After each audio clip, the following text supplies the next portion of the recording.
মন খারাপের খবর টেলিপাড়ায়। দুর্ঘটনার কবলে জনপ্রিয় টেলি অভিনেত্রী অনন্যা গুহ ফেব্রুয়ারিতেই নিজের ইউটিউবার বয়ফ্রেন্ড সুকান্ত কুণ্ডুর সাথে এঙ্গেজমেন্ট করতে চলেছেন অনন্যা। আর তার আগেই ঘটে গেল এই বিপত্তি। আসলে শুটিং সেটে এক দৃশ্যের শুটিংয়ের সময় আহত হন অনন্যা।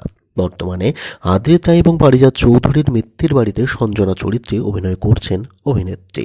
পর্দায় ধ্রুব এবং জোনাকিকে কিছুতেই মানতে পারেন না অনন্যা, অর্থাৎ ধারাবাহিকের সঞ্জনা। কেননা জোনাকির জন্যই সে ধ্রুবকে হারিয়েছে, তাই সে সবসময় চায় যেন তেন প্রকারে জোনাকির ক্ষতি সাধন করতে। তাই ধারাবাহিকের এক দৃশ্যে পা দিয়ে জোনাকিকে ঠেলে ফেলার সময় নিজেই আহত হয়ে বসেন বাস্তবে অনন্যা, যার জন্য মাঝপথে শুটিং থামিয়ে বিশ্রামও নিতে হয় অভিনেত্রীকে। শুধু তাই নয়, পায়ে ভর দিয়ে বাড়ি যে যাবে সে অবস্থাও ছিল না অভিনেত্রীর। তাই বাধ্য হয়েই প্রেমিক সুকান্তকে আসতে হয় শুটিং সেটে, আর সেখান থেকেই সুকান্তের সাথে বাড়ি ফেরেন অনন্যা। এখন আগের থেকে অনেকটাই ভালো আছেন অভিনেত্রী, আর তাকে যে তাড়াতাড়ি সুস্থ হয়ে উঠতেই হবে, কেননা ফেব্রুয়ারি মাসেই যে তার এঙ্গেজমেন্ট। আর ওই দিন অর্থাৎ এঙ্গেজমেন্টের দিনে এঙ্গেজমেন্ট ছাড়াও চলবে নাচ গান এবং অন্যান্য অনুষ্ঠান।